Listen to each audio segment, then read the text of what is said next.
Welcome to Second Wind, a show by the team at Also Known As. I'm Gully Flowers here with James Kuczynski, Global Senior Creative Director of Brand and Marketing at Duolingo. From launching Duo the Owl's infamous Super Bowl debut, a 5-second fever dream featuring a butt lift and a fart, to orchestrating global brand moments that blur the line between sitcom, mascot, and social experiment. His work doesn't just ride the wave of culture, it generates it. His team's work on serialized content and viral events like Duo's Stage Funeral and Resurrection has inspired a generation of marketers and a small army of unhinged brand mascots. Before going brand side, James cut his teeth at creative first powerhouse BBDO New York and VaynerMedia. He also taught undergrad classes at SVA for 6 years. He's on a mission to build the most iconic, most poachable creative team in the industry. James, thanks for joining us. Thanks for having me. Could you introduce yourself in your own words after that very long-winded intro? For sure. Yeah, thanks for having me. I'm James. I currently am heading up our global brand studio over at Duolingo. A lot of folks who have crafted their careers initially in the agency world, big agencies, big iconic shops like BBDO, and then often made a, in the moment, surprising maybe decision to join a small tech company. And, obviously Duolingo, maybe when you joined wasn't as well known and as shiny as it is now. But tell us about what that was like leaving the agency world and going brand side. Yeah. I think what's actually very interesting was I had a stint at another brand before Shocking. for Duolingo. Yeah. And I initially left BBDO. ZocDoc, right? Yeah, exactly. Yeah. Yep.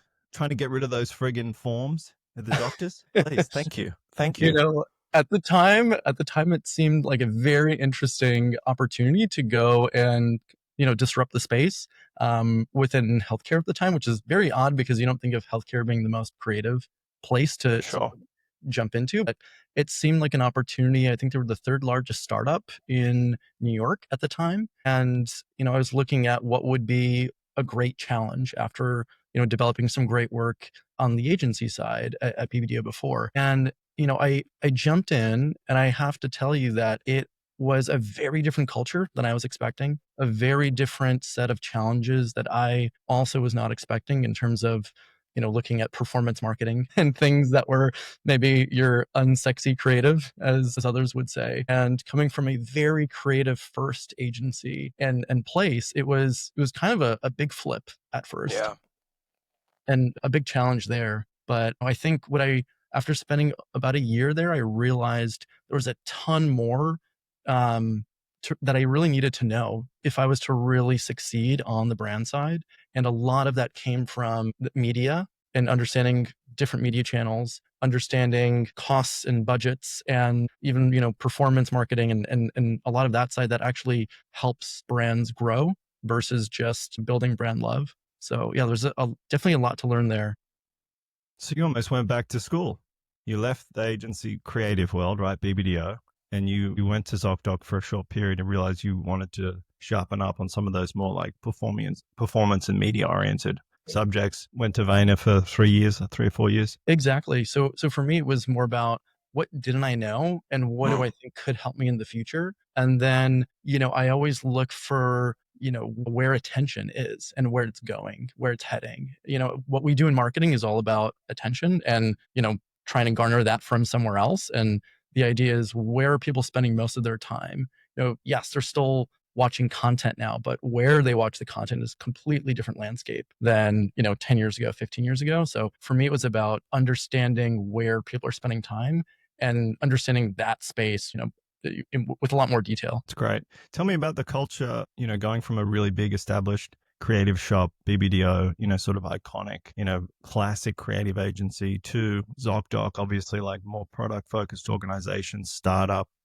That can often be really challenging, I think, for creatives. And then going to Vayner, which is obviously has had a really big impact, I would say, on the enterprise agency world. Obviously Gary Vee is very, I remember the first time I saw him speak and it was like such a breath of fresh air. You know what I mean? To hear him speaking so openly and I don't say authentically, but that's what it felt like. He swore, that was, and this was like a decade ago, maybe more.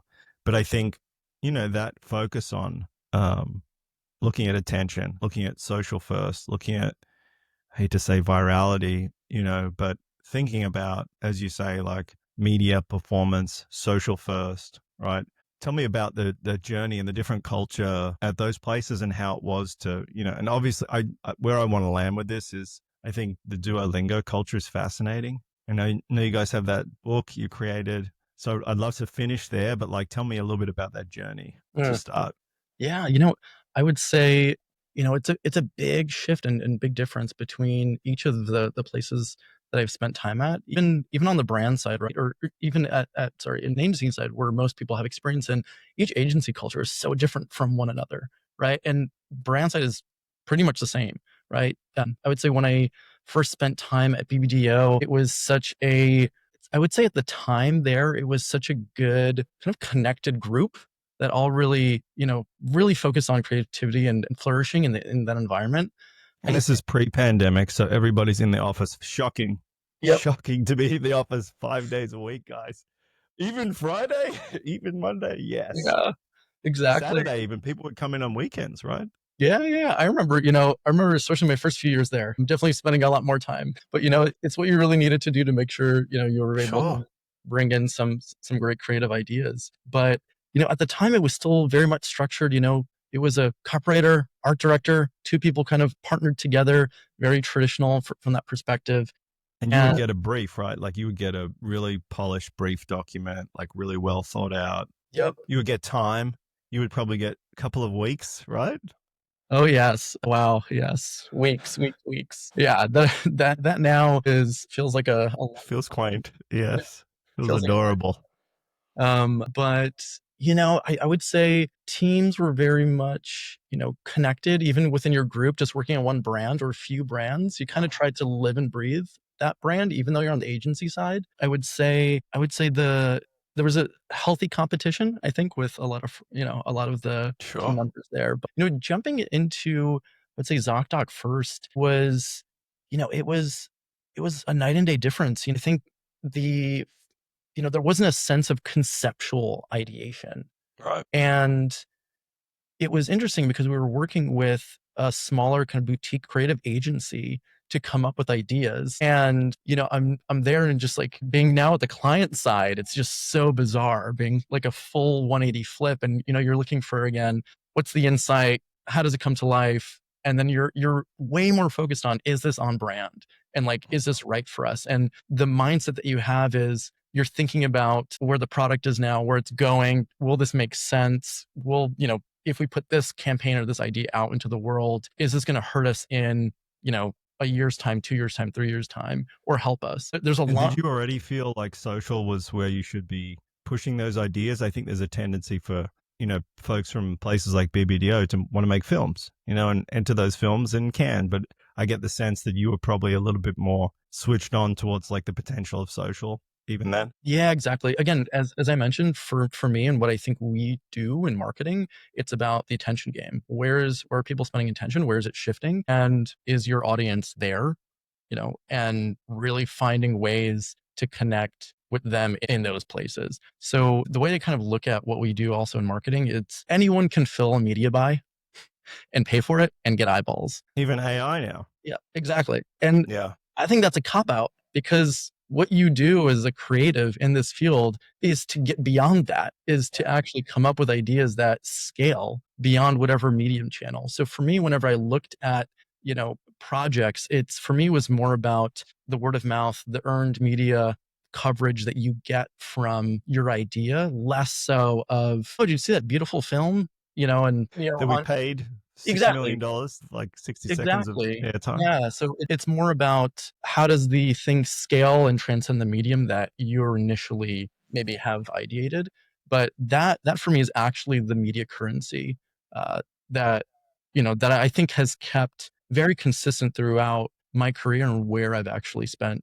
time, whether it's brand side or agency side. Yeah, I wrote a little comment recently about the ROI mirage, kind of diving into like the value of an impression versus, the value of something like brand energy, where people are excitedly talking about something of their own volition, right? And I think a big tendency for our industry, to your point, is to like rely on the impression and paid media and like that old equation. But I think the new media environment rewards people doing interesting things, people doing provocative things, right? And so I think what's really interesting for me is to see you go from a big legacy shop, a small startup, to Vayner, and now to bring all that together at Duolingo, and just to see what 5 years now, you've been there. And I would love to jump into like the culture there and like the recent book you guys did. I think it's so refreshing to see a company. I mean, not only teaching people how to speak different language and how to connect with people from all over the world in that sense, but also set like almost open sourcing a lot of the what you might think is the unique value proposition and the unique IP of the company, which is we wrote a book about an illustrated book about culture and about how we behave at the company.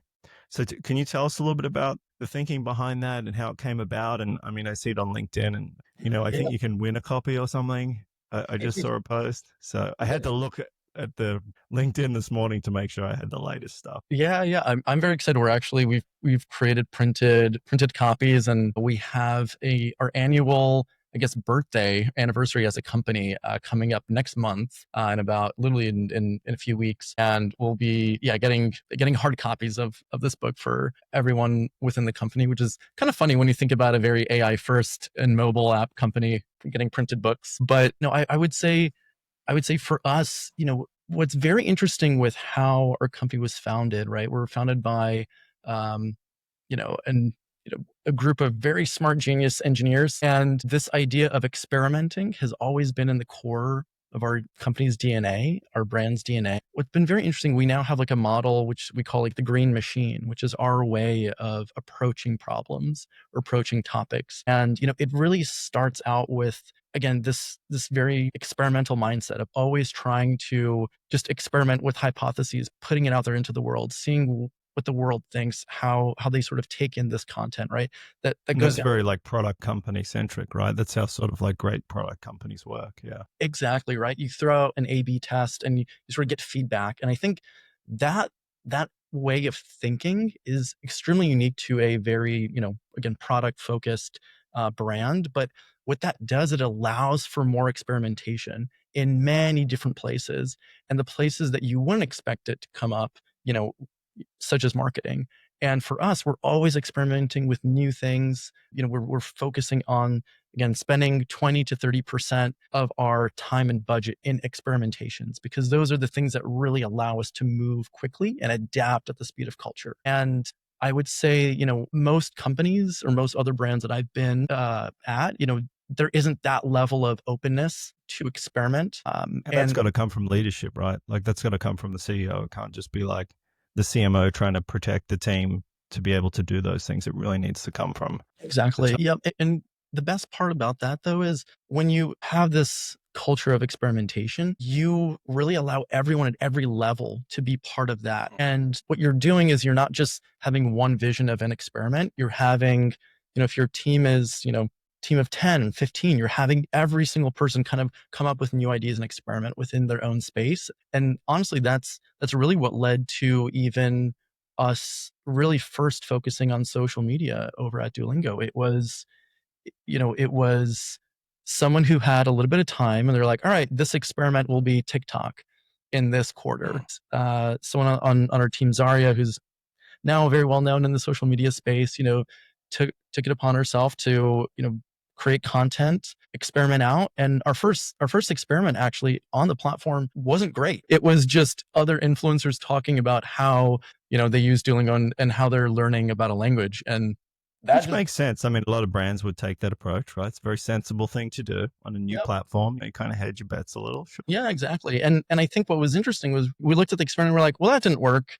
And, we found another moment to just say, well, why don't we just put out some other content that we feel like, might be relevant and jump into conversation. And, that one thing led to another and, hitting virality. And it's, again, that level of experimentation and thinking is really what allowed us to actually grow in a lot of spaces. And Duo has come from the product, correct? So you've sort of taken a character from the product and brought that character to just life in so many different ways. And you've given so many people so much license to make it their own. I mean, I saw you guys posted this morning, someone doing figure skating with like the duo head in like a green outfit.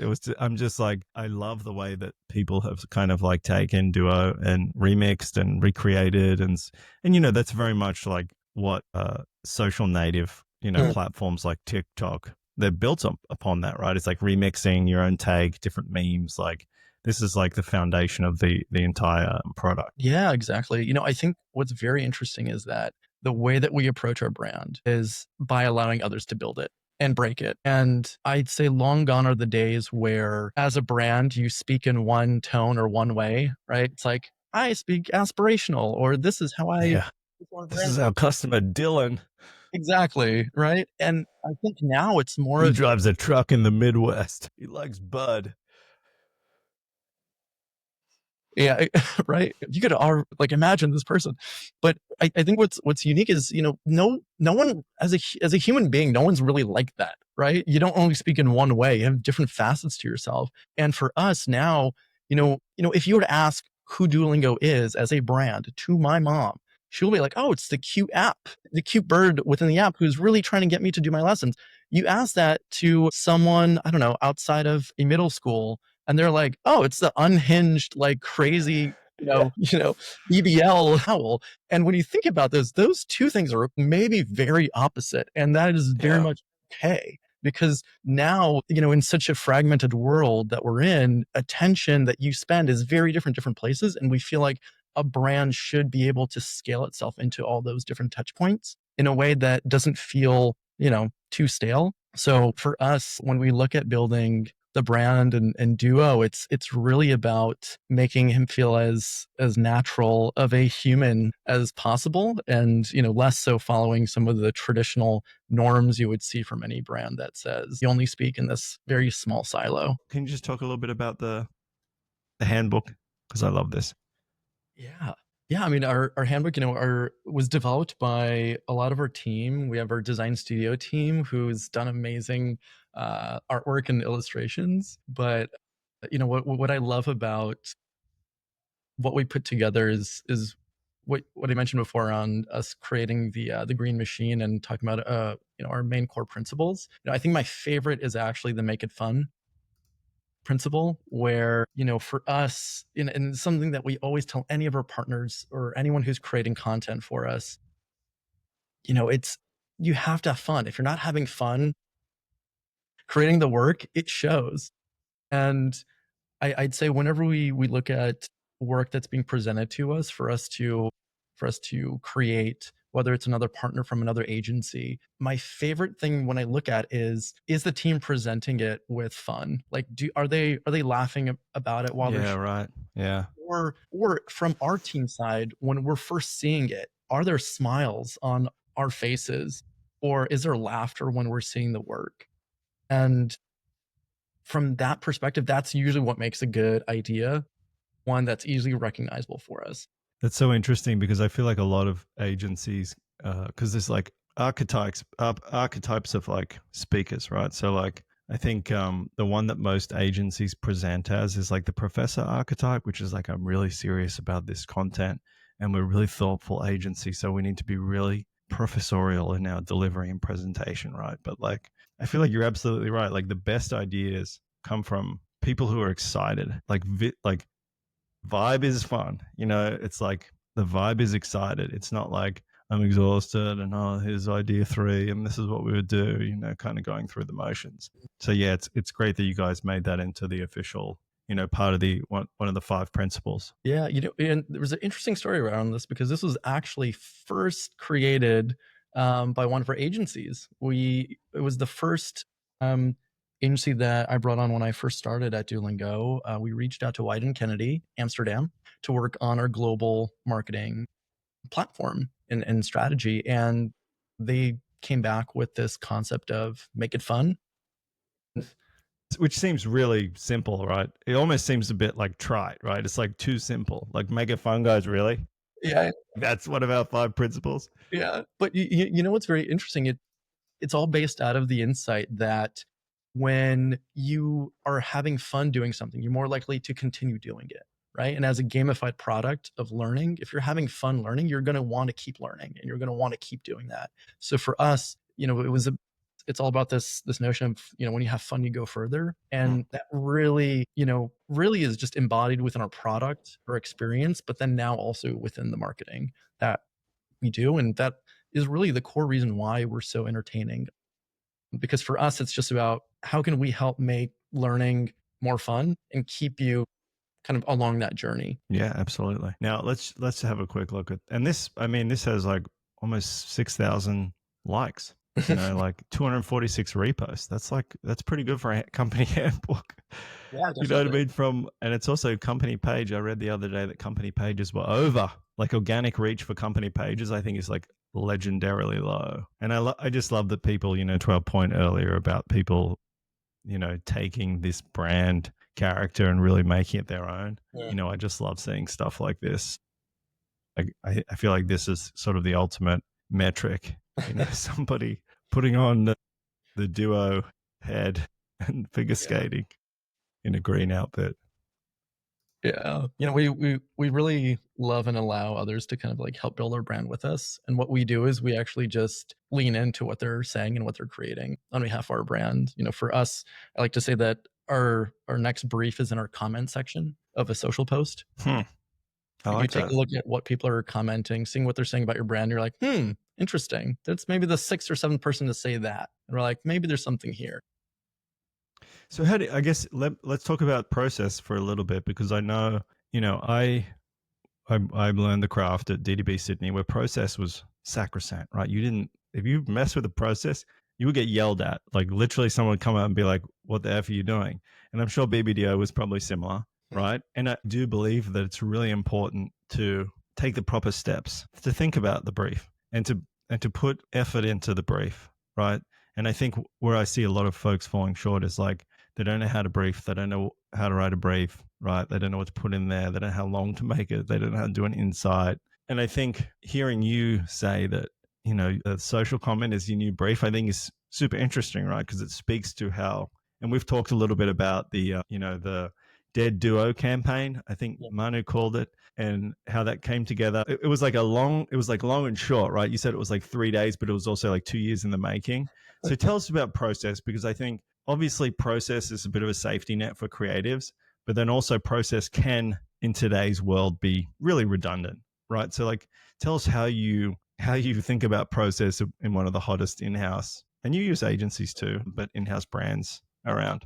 Definitely. I mean, I think for what has worked at Duolingo, we really looked at building brand through raising awareness. And what that means is we looked at ideas and we focus on creating content that creates more conversation. And we looked at, okay, where does word of mouth happen? And happens on social primarily. And we look at content that one can be categorized more in terms of reactive, jumping on trends, things that can really just jump into culture of things that are trending. And the timelines for those are very short, right? You only have a few hours to jump in on something before it maybe hit over trend or you're late on it.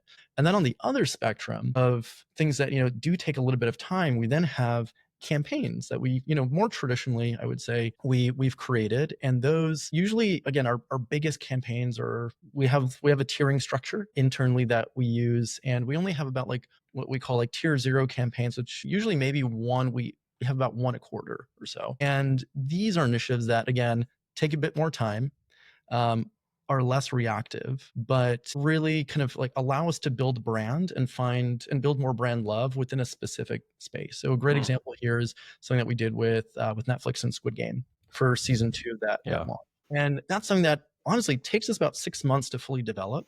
Again, we still A have more classic exactly. campaign, right? Yeah. Exactly. But, those have to garner for now, I don't know, 100 million organic impressions for us to actually make it worth technically, The juice worth the squeeze. Yeah. exactly. But, we also look at, again, we do campaigns in between as well, depending on the right audiences that we have and the right priorities and, focus that we have at the time. But then we also, again, on the other side of the spectrum that I was speaking to before was your quick turn reactive content. And in most cases, the impressions that get for the amount of time spent on it, definitely you Huge can't ROI. compare. You can't Yeah. compare those two. But they have different goals. Ones are a bit more brand building, showcases that we're leaders in the space, showcase that we're great partners to work with from an other brand partnership perspective, as well as reaching audiences that maybe hit that PR bubble and spectrum, right? So you're reaching different audiences than you would with like your quicker turn day-to-day content. However, with the Dead Duo campaign, it was something that we, the backstory here is like, the idea of killing off Duo we've had like years ago, but we were so precious about it. We're like, well, no, if we have to kill him, we have to take him out of the app, take him out of It feels everywhere. big, right? Like it feels like, whoa, that's a crazy thing to do. Yeah, and the idea there was, okay, we looked at it and it was like, this would take up this much engineering time, this much time, and you're like, this is too complex. It's not really gonna work. And what we did was, we had this opportunity to change our app icon, and some of the artists came back with just Duo with X's over his eyes, and we're like, wait, this could be the moment where it's our campaign, right? It's, if you think about it, it's a media channel, right? It goes out to like 100 million monthly Sure, it's your best media channel. It's an amazing amount of eyeballs on that. So that in itself is a great marketing tool for us, where we're able to then build something out from that. So for us, when the team looked at it, we knew about what it was going to be in about a matter of like days. And we're like, oh. So like thinking through how do you activate, an idea like that in a matter of days is kind of insane. But what was interesting is that was such a moment for us. It was our biggest brand moment to date. Yeah, it's kind of a wild time. I have some of the data on that here. The Dead Duo campaign drove 1.7 billion organic impressions. It was developed in only 21 days and spent $0. Vayner killed Mr. Peanut like a few years ago, right? Yeah. So it's not like the first time anyone's done it, but I feel like the way you did it made such a bigger impact than the Peanut thing, which felt like more of a like industry insider hype versus like, regular people. Yeah, totally. I mean, I would say what I think we have in terms of Duo, it's like we're known to be a little bit more unhinged and crazy on social, and we do have a large social following. So in a way, I think that definitely helps us from at least a conceptual standpoint to your other example there. I would say though, what was amazing was that we allowed other people to take our brand and run with it. So this idea of Duo's dead, who killed Duo, is sort of like, it's a perfect story. Yeah. It's a perfect story for the internet to just take. And from getting organic like videos from Mr. Beast, like you can't. Yeah, it's pretty crazy. Like, yeah, right. So like for us, it's about, again, utilizing people as like a media channel and using them as sort of the brand builders for you is really the only way we can scale. Because what's funny is that our marketing budgets are tiny because we're still a freemium product. Most people use us, right? Out of the 100, plus million monthly active learners, like most people aren't paying for us. So we're not generating money off of that. Yeah. Yet. We'll get them. We'll get them eventually. Yeah.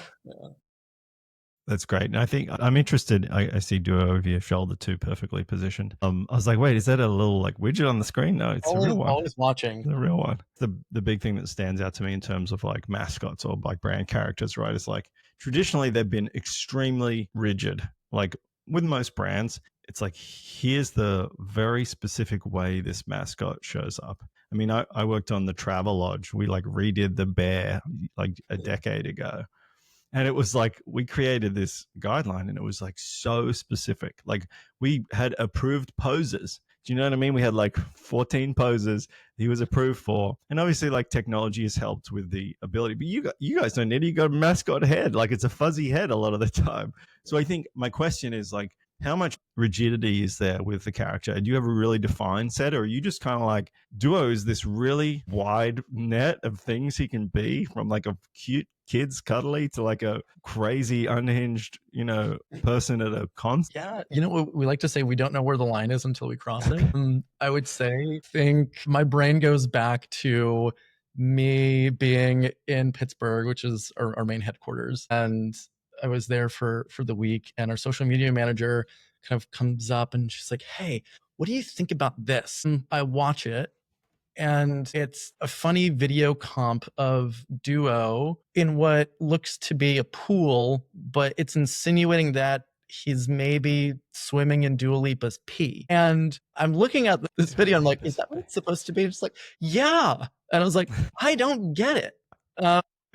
Is it duo and dua? Is there something there, or is it Yeah, what? yeah, yeah, There yeah. is. Yeah, Okay. exactly. Oh, yes. Then at the time, Duo had a huge crush on Dua Lipa, Oh, and yeah. that has I think come you up a found the couple line.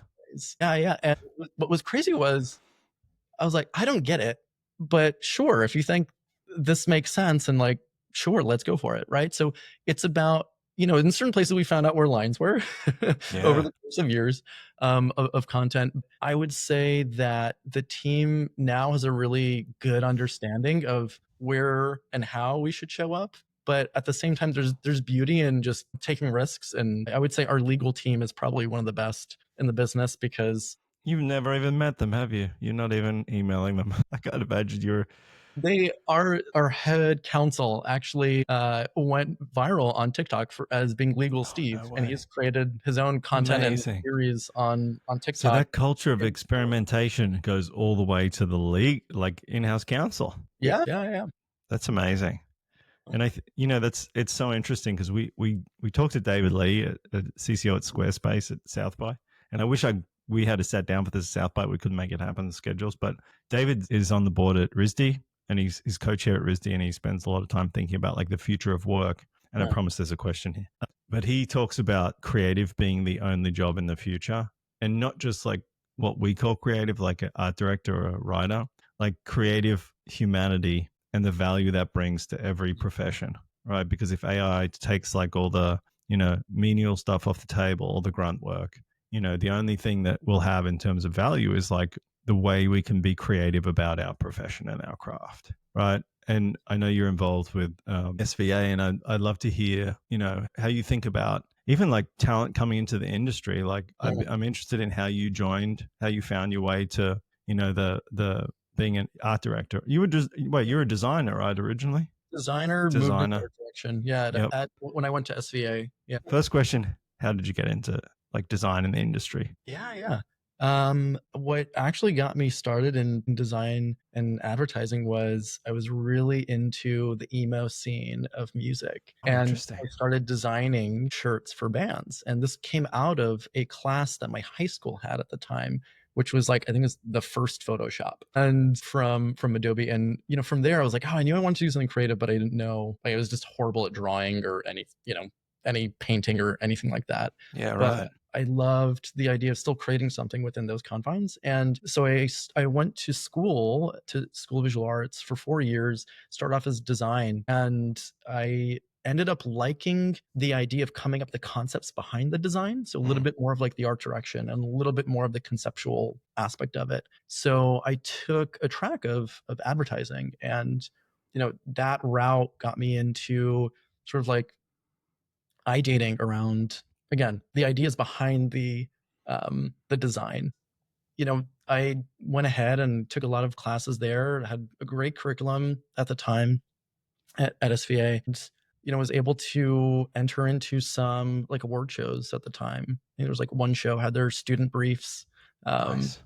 and a few others, and ended up winning a few awards there, and kind of kept that momentum. Was able to get to a great shop, do good work, build up that Did you trust. start as in the intern program somewhere, or did you just get a? I interned at BBDO New York for a Yeah, nice. full year, Wow. How many and interns were there at the time? um, A few dozen or something? It it, was like, it ebbed and flowed. okay, At the time, I was one of four. quite Um, small. In the yeah, creative, that was creative internship. yeah, exactly. But at the time, during the summer, there was a lot more. They had like programs. At least that's how they were structured there. And Did I they re- have to pay you back then, or is that a newer law in New York? oh, no, no, no. You They got had to paid, pay but it you. was, yeah, yeah. Very, very, yeah, It minimum was a wage small base. amount. But Yeah. what got me my job was I brought in my 6 one-show pencils that I won as a student. I Nice. put them on my desk, and the ECD saw them and was like, "What are these?" And I'm like, They're not yours. "Are these?" Yeah.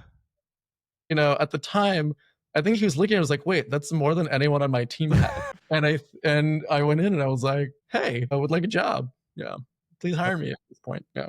That's great, and I think it's good to know that the awards still can be an entry point, a really valuable way to enter. I mean, internships and awards is the way a lot of people enter the field, but I think, like, obviously things have changed then and now in the industry. But I mean, you do you still do teaching at SVA? I think you do, right? Or you did for a while. stopped actually about two years ago now. I think for me, became a lot Yeah. during kind of post COVID. I think I did a year and a half of it just, yeah, Zooming and online. And Mm, I have to say it wasn't the same interaction yeah.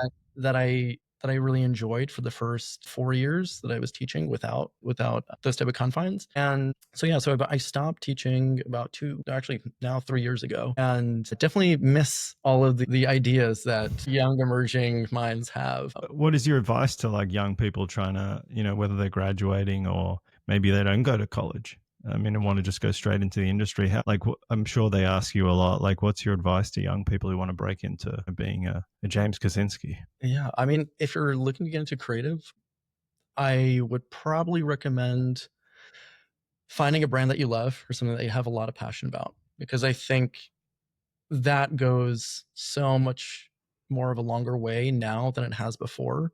I think that as technology moves forward and evolves, there's going to be more of a need to become very specialized in a specific area or interest that you have, and that you understand where the attention is of people that maybe are around your age, and being a great example of living and breathing wherever that attention is. So if that means social media now, hopefully you know and live and breathe that. If it's, you know, if it's more about you're very into experiential, you know, experiences, um, Yeah. and being in that space, then you really need to live and breathe that. But I think that now the idea of like more generalists, I think will be, yeah, there'll be less and less of a need for that.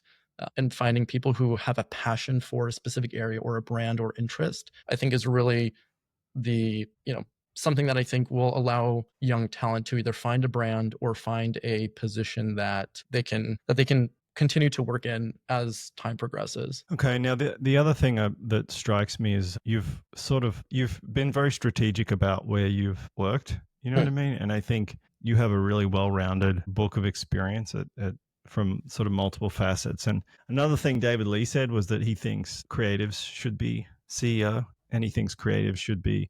I mean, Paulie Derry, one of the folks we interviewed at South by, he went from being a creative director to the CMO because he was sitting there, trying to sell to the CMO, and he said, "This would be a lot easier if I was that guy, like that girl." And so, I think for me, it's really exciting to see people who've come up as creatives and who've been able to use that to drive brand growth and drive these huge success stories in business. How do you think about your future? I mean, is CMO in your crosshairs? Is that sort of your ambition? Is CEO? Or are you just so busy day to day, you're not really thinking that much about, where you'll go to next? Yeah, for me, it's less of titles and more about the type of work. I think that I've never taken a role for a title. I've always taken a role based off of the creative opportunity. And I think that has, from my perspective, has paid off in every jump I've done, or move I made. And for me, it's less of again, the title, EVP, VP title. For me, it doesn't really Which matter, right? VP would you like? SE? Like this many. Yeah, it's about finding the passion for that area. And if you look at the challenge from that perspective, I think that's what gets me excited, I would say. Yeah, Um, that's the title game. yeah, but I don't know why chief is the ultimate title also. I mean, I guess I sort of know because like, in our village and tribe days, like the chief was in charge, right? yeah, We yeah, never yeah, let that go, did we? yeah. But yeah, I think when I look at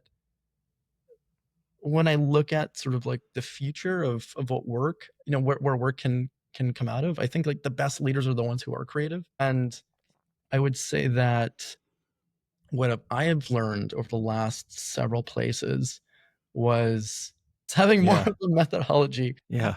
in your creative thinking Yeah. has really, let's say, allowed me to sort of think about future, um, say, projections of where I think a brand can go.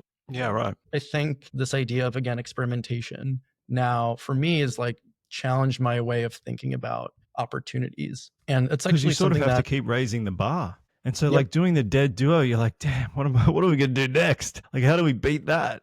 that's exactly it. And I think right now, everything that at least that we're doing now has this like hypothesis experimental like mindset too, which I think will only allow us to move further and faster than what other brands are doing in the space. And I think that that ability to be able to think in that type of structure, I think really from my perspective, I don't know many brands that are kind of doing that. And I think that that for me is what I'm most excited about in terms of like finding new ways to scale and build.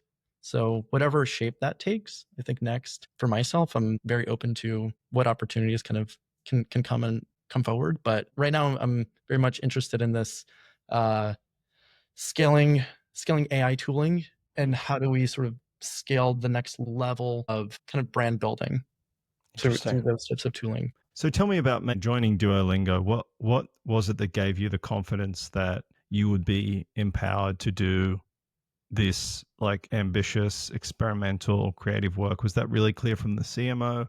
Was it Manu, the CMO, or like, because I think what I see is a lot of folks who are interested in going brand side fail because they're not empowered to do the work they want to do. A lot of the time, a C-suite will say, well, we need someone really creative, but then they bring them in and they don't let them cook, right? Yep. So what gave you the confidence that like Duolingo was a place where you could cook? You know what? I remember in the interview process, interviewing for. Did you bring your 6 pencils? Wear them as like a scarf. They made great shoulder pads. Yeah. You know what was interesting, like in the interview process, was the questions that they were asking, and it really showcased that, you know, at a brand that was actually already 6 years old, they did not have marketing, and they got to, imagine this, right? Like 500 million, I think at the time, maybe it was 300 million. Can't quote me on that, but hundreds of millions of downloads. And I'm like, this is crazy. Imagine if you unleashed marketing in the way that, you know, huge upside. Yeah, huge, because the product is good. You believe the product was exactly great. Right. As someone who's using the product, I'm like, yeah, this is a great product. And from my perspective, it was like, this is a no-brainer. Yeah. Position. Like, and the thing is, like, they still don't know how to do marketing because again, it wasn't set up fully structured. So it was a great opportunity to just come in and figure out what do we think might make sense. And did they want to build an in-house studio when you joined? Was that the intent? That wasn't the intent. The intent was to bring someone like myself in and be able to figure out what we need to be successful. Did they call you a marketer or a creative, or what did they think about you? For me, it was creative. Yeah, a creative director. Yeah. For marketing. And what I saw in terms of the opportunity was building a mini in-house team that can be small but mighty. And that initially was actually, before it was very social first, we were focusing on more of these like earned media stunts, like earned media moments is what we initially called them internally. These were things that would garner sort of like PR attention, just headlines for us. And what was interesting, and then we tried to do some above the line work, which to be honest with you, didn't really work because we didn't have the budgets to actually make a massive impact. Okay, secret, it doesn't work with bigger budgets either. Exactly. So, I mean, so really what we did was we saw, again, when you look at the business, it was word of mouth that generated all of this scale. So the thought was, where can we generate more word of mouth? And in that case, it's social, and generating more of these virality or these like earned stunty kind of moments. So while we didn't really have budgets to continue to do a ton of these bigger, stuntier moments at scale, the thought was, let's go to a place where we can actually show impact through these stunts, through social, you know, virality and social moments and being reactive. And we, you know, eventually saw a direct correlation between growth and actual, you know, hitting viral numbers. And for us, it was like, okay, great. This is where we're going to generate more of this word of mouth that helped scale our brand over the first 6 years, now doing that over the next 6 years. And that's really, you know, where we've kind of scaled as a team. And, you know, from a collective sort of like marketing approach, it's really social first. Again, that's where our attention is of our learners right now. And, you know, for us, it's about trying to make it into every shareholder letter with our creative and get that featured to showcase that, you know, creativity does have, you know, a seat at the table. What would you say to other folks that, I mean, because look, if you look broadly out there, brands are not good at social. It tends to, you know, go into this sort of like planning process of like a content calendar. And then it's like, we're maple syrup, we better do pancake day. Let's do our logo in maple syrup on a pancake, and we'll post that. It'll be amazing, right? And so, like, if that's the baseline, like, what is you've obviously like blown that out of the water, and you've got this incredible character that people have really like taken as their own and create with and like tell their own stories with. Like, what would your advice be to other folks working in social that maybe feel like they could improve their game a little bit and their impact? Like, what do you see as the main differentiators of the culture you've built and the process you've built from your typical brand, and where could they improve? Yeah, I would say that's one area I've experienced firsthand when I was at VaynerMedia. And that was finding the shortest way to get from a concept to just posting it. And something that our team says, our social team says, is really sort of reducing the time and the friction between concept to post. Because at the end of the day, when I look at content, if our CEO understands, or our CMO, or even at most times myself now, if I understand the content that a social post is referring to, then we've missed the trend. And there's been, now when I look at the content, I'm like, I think I get it. And that's a good sign. Because if I get it all the time, there's a joke now, like, It's if too obvious you've missed the moment. Yeah. Yeah, right. And the concept is now for us to focus on, just what really worked back at Vayner was, if the social team is just the team literally just creating it and posting it without approvals from everyone else. Which initially that was everybody, because no one cared about social because it was so under the radar. It wasn't an important channel, right? So back in the day, it was the same with the web. No one really cared what the website looked like because no one went. You didn't have everyone's eyeballs on it. Yeah, but reducing that timeline, or the amount of people who have to give feedback. If more than 2 people have to give feedback on a piece of social content, you need to rechange your way of thinking. Like, even if you are the most sort of like most cancelable brand out there, if you have to go through layers of more than 2 people, you're literally doing everyone a disservice. You're not able to jump into culture again, if those are goals that you have, if you want to grow through social, or through some of those, again, additional channels that generate talkability. If you're just using it as a place to just like push out your message that's more passive, yeah, then sure, that can maybe work, but you're not gonna, you could spend less time, even sometimes a little less effort, and get 10x the reward on something, versus trying to make it 100%, ad like. And do you think the magic of those ideas comes mainly from somebody really dialed into that particular community and platform? Like you said, that if I get it too quickly, like we've sort of missed the moment. So do you focus on like having somebody who's really dedicated to TikTok, and really understands that platform, and then the ideas sort of bubble up from sort of emerging trends? Yeah, I mean, I think for us, if you're overseeing social, you need to kind of live and breathe it. And, we have a great social team who understands, who lives and breathes it, and a lot of other content creators. I would say that if we are jumping into a fandom that we don't really know much about, we really aim to work with a contractor or someone who, like a creator who has knowledge in that space, because we definitely don't want to show up in a way that feels inauthentic. So for us, whenever we have worked on campaigns or projects, it's again focused on a specific fandom. We have people who have seen the show, living in the content, understand that world. And that really, when we ask them, hey, would you share this based off of the theme? That's really the question. And they're like, maybe. Then you're like, nope, let's not do it.